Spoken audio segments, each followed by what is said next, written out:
रामकृष्ण हरी. स्वागत आहे आपले वारकरी पाठशाळेमध्ये. आज आपण वारकरी शब्दाचा अर्थ बघणार आहोत.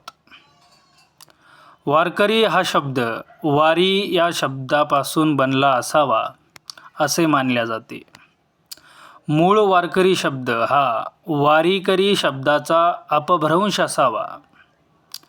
जुन्या वाङ्मयामध्ये किंवा संत साहित्यामध्ये वारी हा शब्द एरझारा या अर्थाने वापरलेला आपल्याला आढळतो.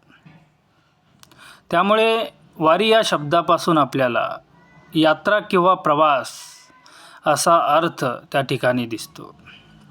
आजसुद्धा जर आपण बघितलं तर वारी हा शब्द जेजुरीची वारी, पंढरपूरची वारी इत्यादी शब्दप्रयोगात उपयोगिलेला आढळतो.